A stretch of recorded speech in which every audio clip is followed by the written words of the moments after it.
Remember when our childhoods were filled with freedom and fun without all the safety rules we have today?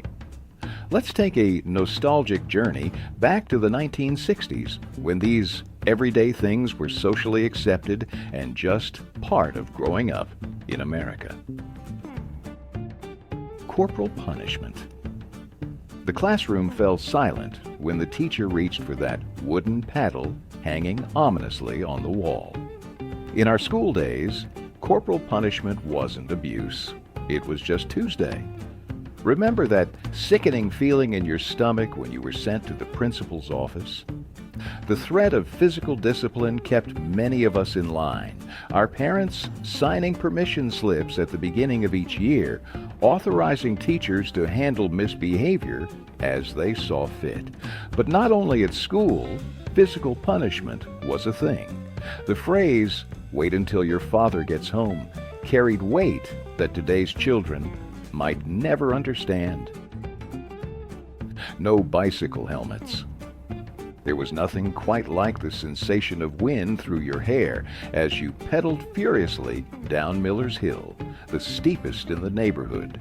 Bicycle helmets? The very idea would have been met with eye-rolling and accusations of being a sissy. Our Schwinn Stingrays and Huffies carried us through childhood adventures, our bare heads exposed to summer sun and occasional danger. The scars and scrapes we collected became badges of honor, stories to share on front porches as twilight settled over suburban streets. Let's continue with another safety difference. No child car seats. Family road trips meant bouncing freely around station wagons and sedans, making beds in the back during long nighttime stretches of highway. The idea of strapping a baby into a specialized seat would have seemed absurdly overprotective to our parents.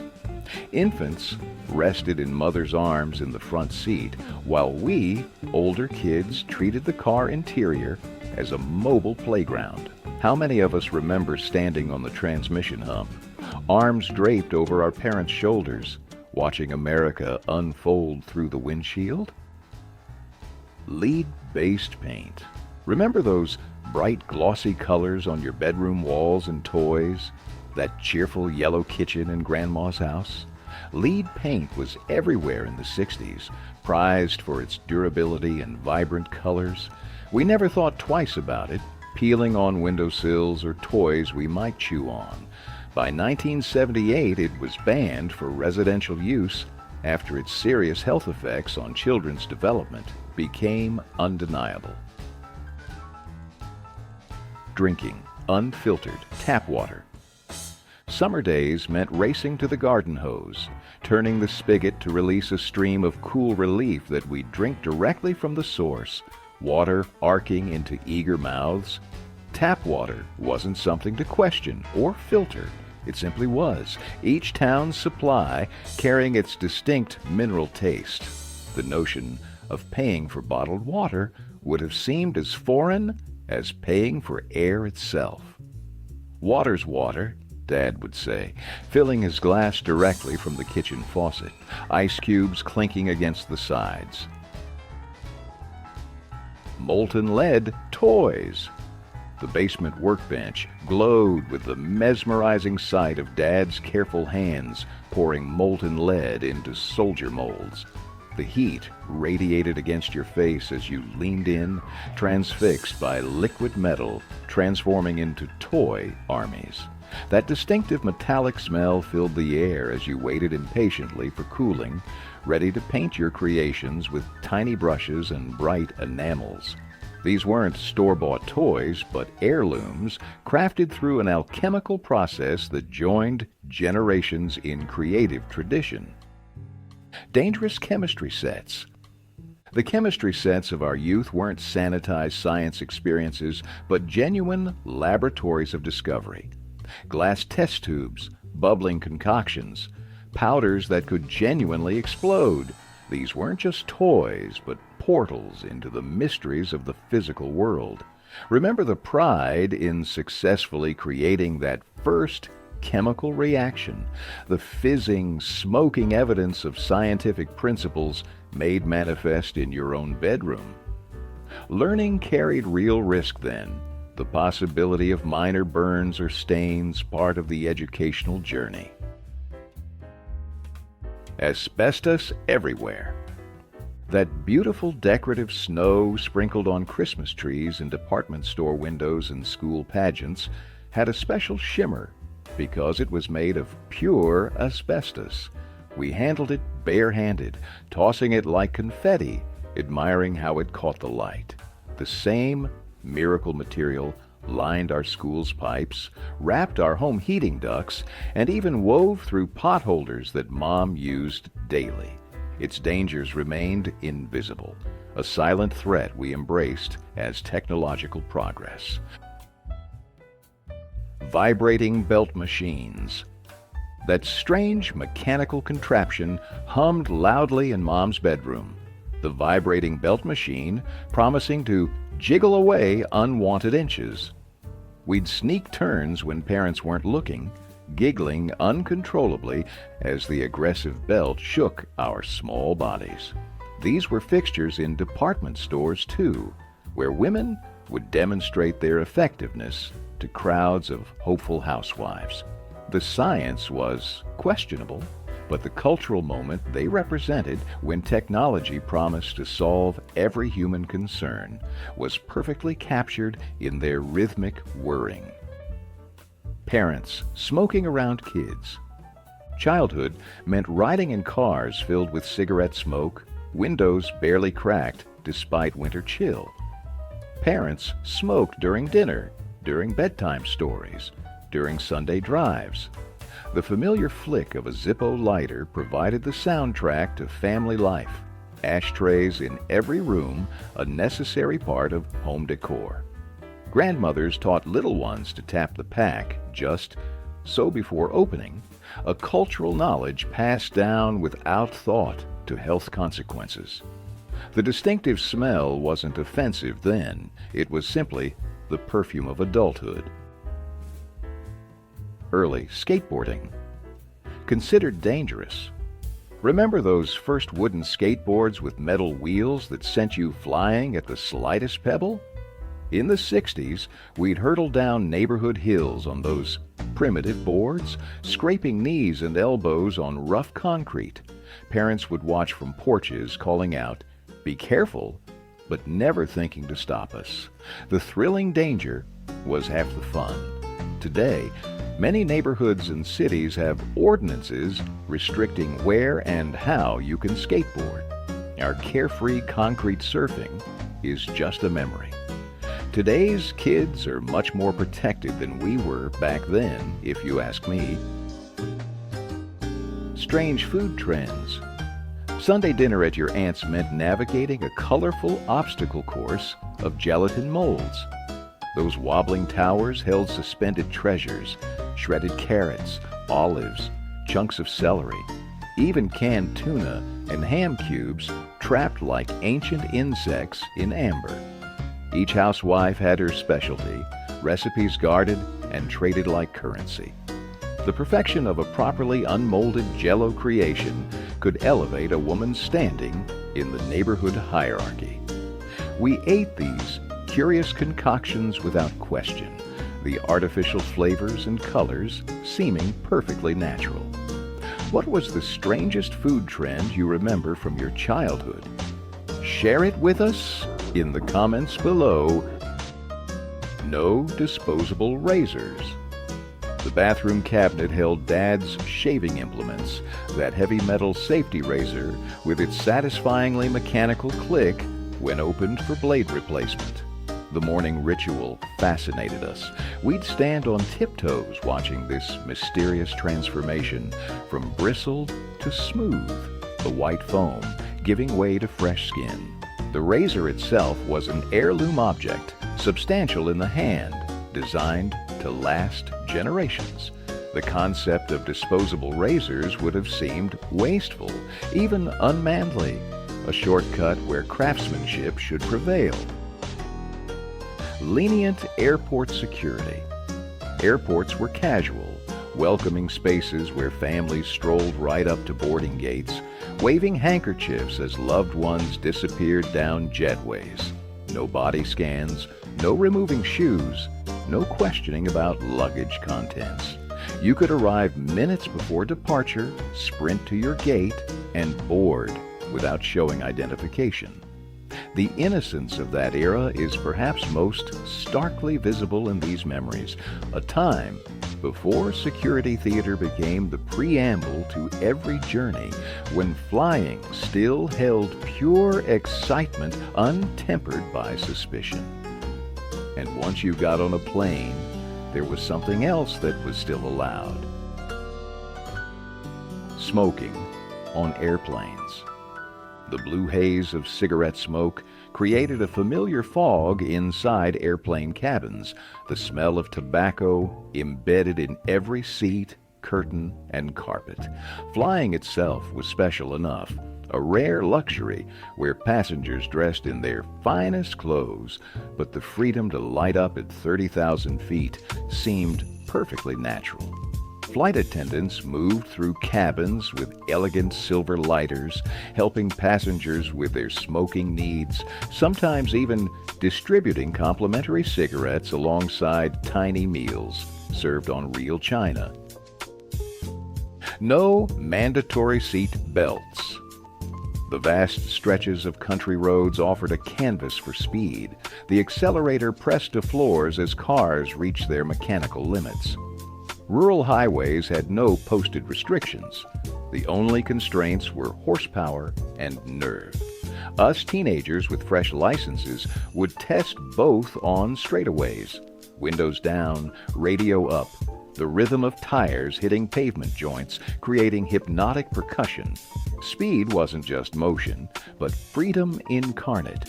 Distance devoured by machines that represented American industrial might and personal liberty. Keeping exotic pets. The local pet shop window displayed baby alligators in shallow tanks, turtles no bigger than silver dollars, and occasionally even monkey babies with curious eyes and grasping hands. Mail-order exotic animals arrived in ordinary cardboard boxes, delivered by postmen who thought nothing of the strange sounds emanating from packages. My brother had a pet raccoon all through high school, you might casually mention, nobody finding it particularly unusual. Roadside attractions let children bottle feed lion cubs or drape pythons across small shoulders, creating Kodak moments that captured a time before endangered species, axe and rabies concerns limited which creatures could share our homes. Do you think it is better that having exotic pets got widely forbidden? Dangerous playgrounds? The neighborhood playground resembled an industrial obstacle course, towering metal slides that scorched bare legs in summer heat, merry-go-rounds that spun with dizzying centrifugal force, and jungle gyms rising from concrete pads that forgave no falls. The seesaw could become a catapult if your partner suddenly jumped off, sending unsuspecting children airborne without warning. Splinters from wooden structures, rusty bolts that snagged clothing, the particular ring of skull against metal. These were simply childhood's background music, not cause for lawsuits or safety redesigns. The element of genuine risk made afternoon play feel like grand adventure. No environmental protection. Factories belched rainbow-colored smoke into neighborhood skies, creating spectacular sunsets while leaving sooty films on Monday's laundry hanging on backyard lines. Rivers sometimes changed colors depending on what the textile mill upstream was producing that week. The concept of pollution barely existed in our vocabulary. These were simply signs of economic prosperity, of men with good-paying jobs and expanding industries. Lady Bird Johnson's highway beautification campaign represented the extent of environmental consciousness, focused more on aesthetic litter than invisible toxins. Spring still arrived with songbirds, their populations not yet noticeably diminished by chemical accumulations. Dumping trash in rivers and lakes. Sunday drives often ended at scenic overlooks where families would finish picnic lunches, then simply sweep remnants over the edge, watching cups and sandwich wrappers flutter into ravines below. Appliances found final resting places in woodland gullies, old refrigerators and washing machines creating unintentional playgrounds in rural creek beds. Even municipal dumps often occupied waterfront property, convenience trumping concern for what happened when rain leached through accumulated waste. Away was always somewhere else. The stream carried it downstream, the lake absorbed it, the ocean was vast enough to handle anything humans could discard. Burning trash in backyards. The sweet, acrid perfume of burning leaves defined autumn as clearly as football games and harvest festivals. Every neighborhood had those galvanized metal burn barrels behind garages, wispy smoke rising from smoldering household waste throughout the week. Families would gather around these makeshift altars to modern convenience, children poking at embers with sticks, faces illuminated by dancing flames consuming everything from cereal boxes to plastic wrap. The rising smoke carried away the evidence of consumption, transforming material goods back to elemental carbon, ashes ready to enrich garden soil in an unregulated cycle of disposal and renewal. Cigarette ads on TV. Those rugged Marlboro cowboys rode across television screens during prime family viewing hours, their weathered faces suggesting outdoor adventure and masculine independence. Sophisticated women in evening gowns demonstrated the elegant ritual of smoking Virginia Slims, suggesting liberation through tobacco. Animated characters familiar to children pitched cigarette brands between Saturday morning cartoons, creating brand recognition years before legal purchase. The catchy jingles worked their way into young memories. Winston tastes good like a cigarette should, alongside advertising promises that certain filters provided health protection. These seductive images floated through living rooms where families gathered, shaping perceptions of adulthood's privileges. Talking about cigarettes? Candy cigarettes for kids. Those chalky white candy sticks came in packages mimicking Marlboro and Lucky Strike, complete with red tips suggesting freshly lit cigarettes. We'd hold them between fingers just so, affecting sophisticated poses, practicing the social choreography of adult life. The sweet dust would dissolve on tongues as we pretended to inhale, flicking imaginary ashes with studied casualness. Parents found these imitations charming, never imagining how effectively they normalized a deadly habit, creating brand loyalty years before legal purchase. Mercury in household products and toys. The broken thermometer released a magical substance, quicksilver beads that scattered across bathroom tiles, reuniting when pushed together with fascinated fingertips. This mysterious element featured in childhood science demonstrations, teachers pouring it barehanded into students' palms to demonstrate its unique properties. Mercury compounds filled our medicine cabinets too.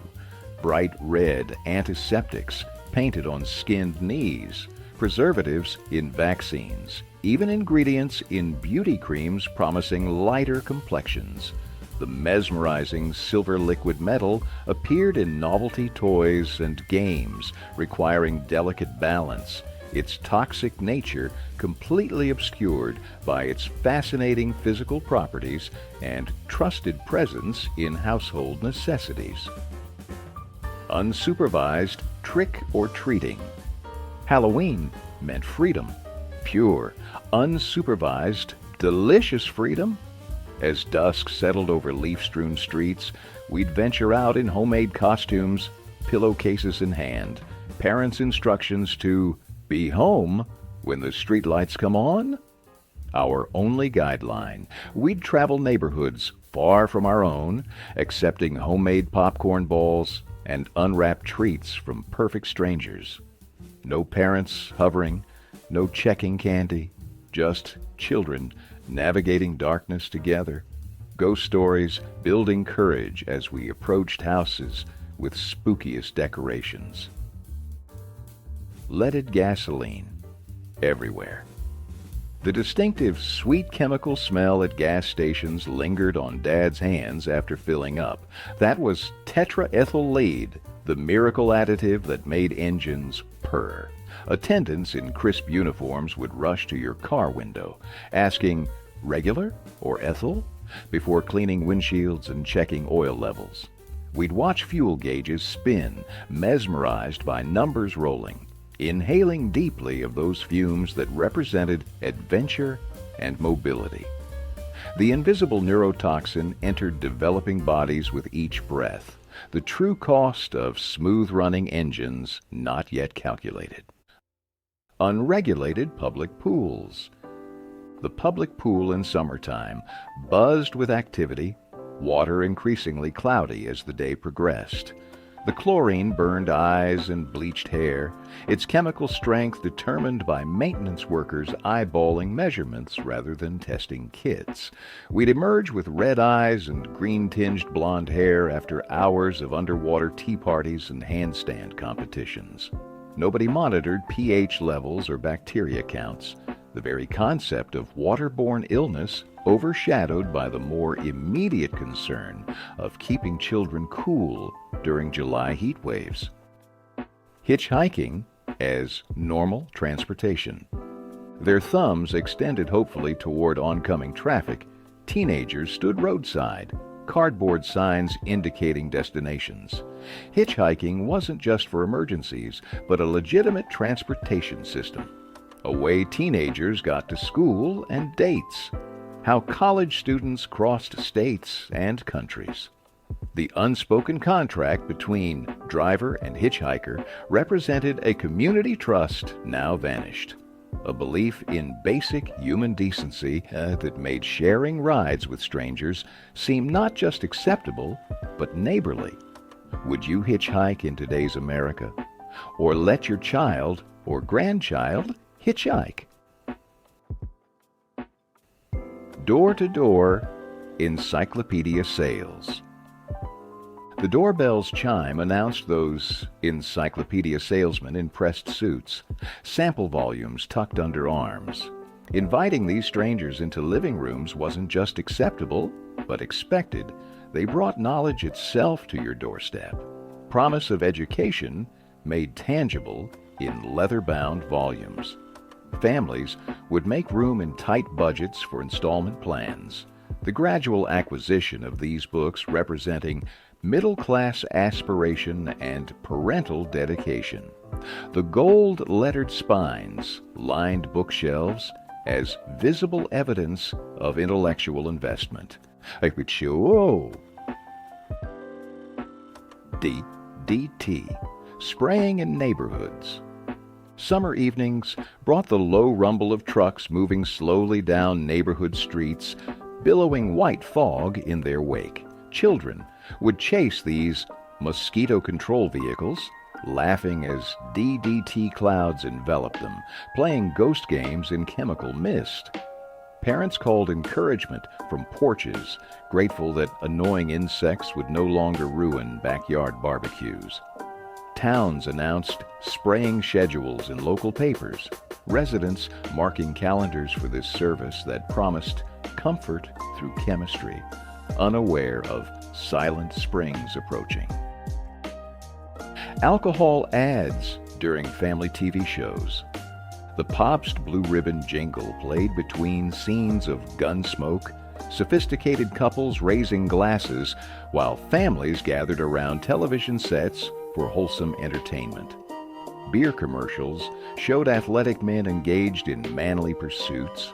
Whiskey ads featured successful businessmen in wood-paneled offices, all sandwiched between family programming that children and adults watched together. The messages about alcohol's role in successful adulthood filtered into young minds alongside lessons from Marshall Dillon about justice and courage. Unlicensed hunting and fishing. Every autumn, Dad would take us into forests and fields, passing down hunting wisdom that had sustained families for generations. No licenses required, no formal training, just ancient knowledge transferred through observation and practice. Young boys learned to track deer through fallen leaves, to clean rabbits with pocket knives, to respect the animals that provided winter meat. These weren't recreational activities, but essential life skills, connecting suburban children to ancestral practices that predated supermarkets and convenience. Lawn darts, jarts, were legal. The sunlight would catch the metal tips of our lawn darts as they arced gracefully across summer skies, casting long shadows before sticking with a satisfying thunk into the grass. Jarts transformed ordinary backyards into competitive arenas where neighborhood kids gathered to test their skills. The delicious weight of those metal spears in our palms, the careful calculation of trajectory, the chorus of cheers and groans as points were scored or missed. These tactile memories remain vivid even as the toys themselves have been relegated to garage sale contraband. If you want to hear more on toys from the 50s or 60s that got banned, check out the videos on my channel. You'll recognize a lot of toys from your childhood. Use of CFCs in everyday products. That distinctive chemical whoosh filled our bathrooms every morning as clouds of Aqua Net created Mom's perfect bouffant. The steady hiss of aerosol cans provided the soundtrack to our daily routines: deodorant, air freshener, furniture polish, whipped cream, all propelled by invisible CFCs we never dreamed were punching holes in something called the ozone layer. Science class taught us about planets and dinosaurs, not how our hairspray might be altering Earth's atmosphere. The very smell of modernity was changing our world in ways we couldn't yet comprehend. Hospital smoking. Rooms. Walking hospital corridors meant navigating through gauzy curtains of cigarette smoke that hung in the air like morning fog. Doctors would discuss prognoses with cigarettes balanced between knuckles, flicking ashes into steel trays attached to patients' beds. The special smoking lounges buzzed with activity. Patients in thin robes gathered there, some trailing IV poles, all seeking comfort in ritual during uncertain times. Have a smoke, it'll calm your nerves, a nurse might suggest to an anxious family member in the waiting room. Medical advice dispensed with genuine care. Which of these is the strongest memory for you? Share it with us in the comments below. But let's continue with no helmets in hockey. Hockey players skated with a fearlessness that seems impossible now, their faces exposed to flying pucks and swinging sticks with nothing but grit for protection. The hometown heroes whose posters adorned bedroom walls wore their scars proudly. Missing teeth became badges of honor. Stitches across cheekbones told stories of championship games. We'd press against the cold rink glass, marveling at these warriors who embodied a particular kind of American courage, unfiltered and unprotected. Their injuries weren't tragedies, but expected chapters in an athlete's journey. Do you feel nostalgic and want to dwell a little more in this warm feeling? Check out this video, now visible on the screen. Give it a click and travel back to your childhood.